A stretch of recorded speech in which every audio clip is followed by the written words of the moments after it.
Hi, my name is Sydney Wagner, and I am a freshman research assistant at Roanoke College. I've been conducting a literature review of prominent motivational theories under the mentorship of Dr. Johanna Sweet. The field of motivational theory has evolved over the past century, shifting from biological perspectives to psychological and sociological perspectives.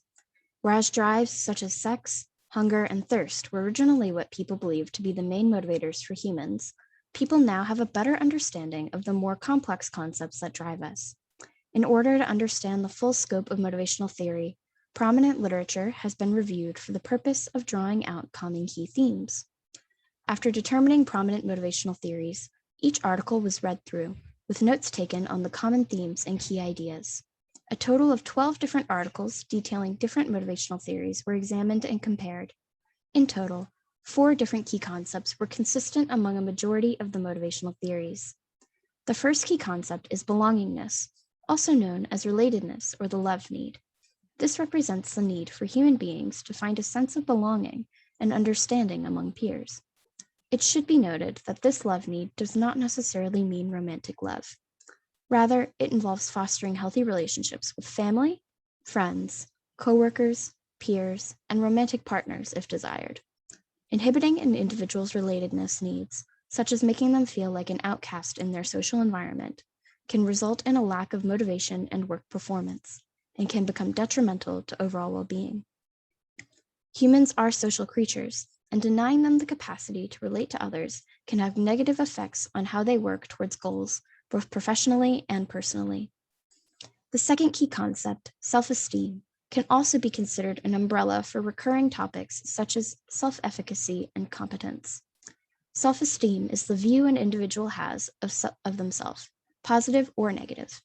Individuals with low self-esteem and low levels of perceived confidence can suffer in motivation and task performance. Particularly, these low levels may result in an individual being wary of trying new tasks that they feel they are not able to complete. In theories such as Maslow's hierarchy of needs, self-esteem is placed above the belongingness need. However, in Alderfer's existence-relatedness growth theory, also known as ERG, there is no set level for each category. The third main concept is intrinsic versus extrinsic motivation. An extrinsic motivator is an external motivator. In a workspace, for example, this may mean money, more time off, or other benefits. An intrinsic motivator is internal, such as personal satisfaction with one's work. Valence, proposed by Victor Vroom in 1964, refers to these motivators and deals with understanding what an individual may hold in higher regard. When their respective favored motivator, either intrinsic or extrinsic, is used, an individual is more likely to be motivated. These concepts are also explored in self-determination theory, proposed by Dekai and Ryan in 2000, in which they focus on intrinsic motivation and how they can be more influential than extrinsic motivators, particularly when pursuing a hobby. The fourth main concept is growth. This can also be conceptualized as self-actualization and a step above self-esteem. In particular, this theme refers to the idea that human beings seek growth in their abilities. It can also be associated with a desire for competence, a desire for equity, and a desire for autonomy. When an individual feels like they fully understand themselves, their goals, and how they wish to achieve those goals, they may experience heightened motivation.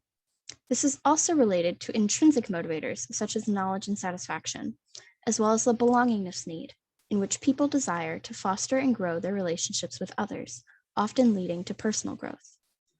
So what comes next? While there are 12 theories that have been read through, there are still a few more prominent theories that need to be reviewed. These theories may end up providing more support for the current findings or facilitate the notation of more key concepts. After the literature review is done, there will be more analysis into how these concepts can be integrated and broadly applied. This is significant because many of the prominent motivational theories are from the 1940s to the 1960s. The world has changed rapidly, which means that human motivation has become more complex. For example, the belongingness need can be examined under the scope of the internet, in which people can connect from all different parts of the world.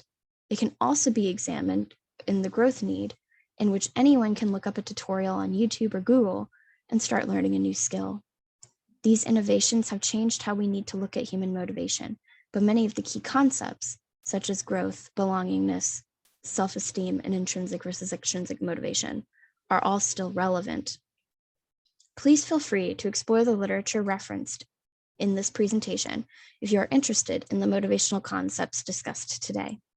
Thank you.